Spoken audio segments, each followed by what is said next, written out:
यह कहानी एक बूढ़े भिखारी के ऊपर आधारित है। एक बूढ़े भिखारी की अनोखी कहानी। हर दिन ये भिखारी दरवाजे के पास आकर भीख मांगता था और घर का मालिक हमेशा घर के बाहर आते ही उसे देखकर फिर जाया करता। कई बार उसके लिए गालियां भी बकता। वो कहता, तू जिंदा ही क्यों है? पूरी जिंदगी ऐसे ही भीख मांगेगा क्या? धरती का बोझ क्यों बना बैठा है? और कभी कभी उस भिखारी को गुस्से में वह धक्का मार दिया करता। इतना कुछ हो जाने के बावजूद भिखारी के मुंह से सिर्फ यही निकलता, भगवान भगवान तुम्हारे पापों को माफ करे। एक बार सेठ को धंधे में बड़ा नुकसान होने की खबर मिली। सेठ बहुत परेशान था कि तभी उसके दरवाजे पे वही भिखारी आया, गुस्से में अपना आपा खोते हुए। सेठ ने उस भिखारी को पत्थर दे मारा। पत्थर लगने के कारण भिखारी का सर फूट गया और उसके सर से खून बहने लगा। फिर भी दर्द से कराते हुए भिखारी ने इतना ही कहा, भगवान तुम्हारे पापों को माफ करे। अब सेठ सोच में पड़ गया। भिखारी को पत्थर मारा, फिर भी उसने सिर्फ प्रार्थना किया। सेठ का गुस्सा शांत हुआ, सेठ का मन शांत हुआ। भिखारी का दर्द जानने के लिए सेठ ने भिखारी का पीछा करना शुरू कर दिया।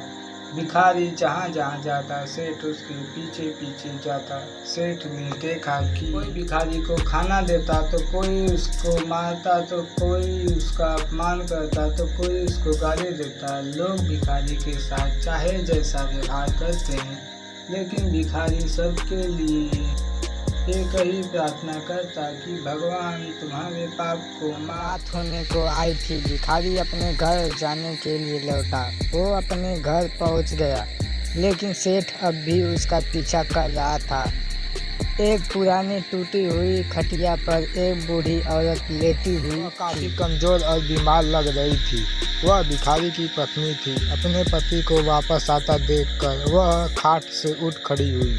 पत्नी ने अपने पति के भीख वाले कटोरे में देखा, उसमें सिर्फ आधी बासी रोटी थी। उसे देखकर वह बोली, आज बस इतना ही मिला, और हाँ, आपके सिर से खून निकल रहा है, ये चोट कैसे लगी? भिखारी बोला, आज बस इतना ही मिला, किसी ने कुछ दिया ही नहीं, सब ने गालियाँ दी और एक ने पत्थर भी फेंका, इसलिए मेरा सर फट गया। एक गहरी ठंडी सांस लेकर बूढ़ा भिखारी फिर से बोला, यह मेरे ही पापों का फल है। तुम्हें याद है कुछ सालों पहले हम कितने अमीर थे? क्या कुछ हमारे पास नहीं था? हमारे पास हर चीज़ ज़रूरत से ज़्यादा थी, लेकिन हमने कभी दान नहीं किया।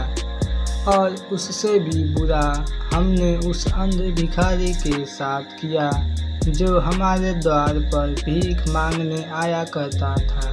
बूढ़ी पत्नी की आंखों में आंसू आ गए। बोली, हाँ, हम उस बेचारे अंधे के साथ बहुत बुरा करते थे, उसका अपमान करते थे, उसे खाने के लिए रोटी की जगह कागज़ दिया करते हैं, उसका मजाक उड़ाते हैं और कभी कभी मारा भी करते हैं। मैंने कभी उसे रास्ता नहीं दिखाया। एक बार मैंने उसके मुंह पर मिट्टी भी फेंकी थी। वह हमेशा दुखी होकर यही कहता कि भगवान तुम्हें तुम्हारे किए की सज़ा देगा, भगवान तुम्हारे पापों की सज़ा जरूर देगा। उसका श्राप सच हुआ और हम इस दुख भरी जिंदगी में आ गए। भिखारी बोला, हाँ, उसका श्राप सच हुआ, इसलिए मैं किसी को बद्दुआ नहीं देता हूँ। चाहे कोई मेरे साथ कैसा भी बर्ताव करे, मैं हमेशा उसके लिए प्रार्थना करता हूँ।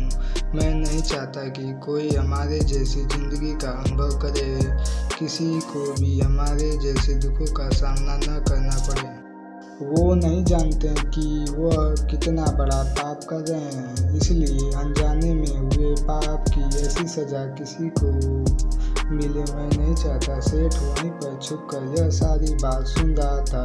अब उसे सब कुछ समझ में आ गया था। भिखारी और उसकी पत्नी ने वह आधी रोटी मिल बांट कर खा ली और भगवान को धन्यवाद बोलकर सो गए। अगले दिन बूढ़ा भिखारी फिर से भीख मांगने के लिए सेठ के घर के पास जाता है। सेठ ने पहले से गर्म रोटी निकाल कर रखी थी। उसे देते हुए विनम्रता से बोला, माफ़ कर दीजिए बाबा, मुझसे बहुत बड़ी गलती हो गई। बूढ़ा भिखारी बोला, भगवान तेरा भला करे। इतना बोलकर वह आगे निकल गया।